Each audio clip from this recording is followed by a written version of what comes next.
Você já pensou por que o tempo só anda para frente? Imagine tentar fazer malabarismo com ovos. Se um deles acabar quebrando na sua cabeça, um banho e uma roupa limpa parece ser a única solução. Afinal, colocar a clara e a gema de volta na casca e juntar os pedaços é impossível, certo? Bem, na realidade não. Não há nenhuma lei fundamental da natureza que impeça que um ovo seja desquebrado. Físico, aliás, garante que qualquer acontecimento do nosso cotidiano poderia ser revertido a qualquer momento. Mas por que então não podemos desquebrar um ovo, ou desqueimar um fósforo, ou até destorcer o tornozelo? Por que as coisas não se revertem? Por que o futuro é totalmente diferente do passado?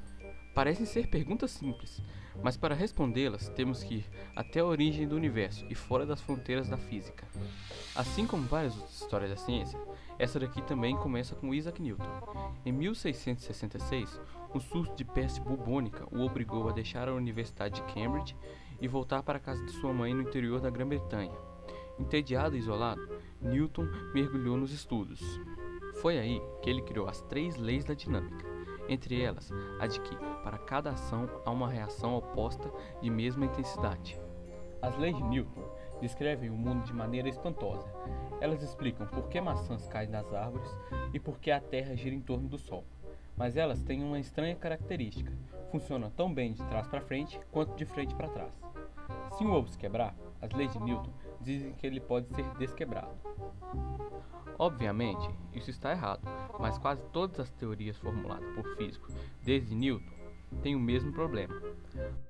As leis fundamentais da física não distinguem entre o passado e o futuro, define Sean Carroll, físico do Instituto de Tecnologia dos Estados Unidos.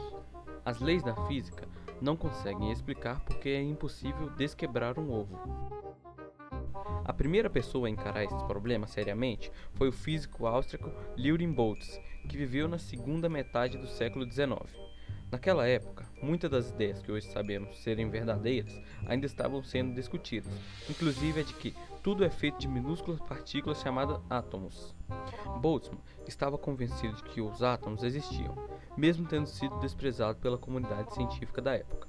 Ele defendia uma relação entre o aquecimento de matérias e a passagem do tempo.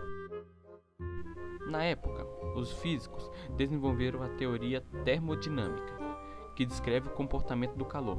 Contrariando seus colegas, Boltzmann acreditava que o aquecimento era provocado por pequenas movimentações aleatórias de átomos, e de que a termodinâmica poderia ser explicada assim.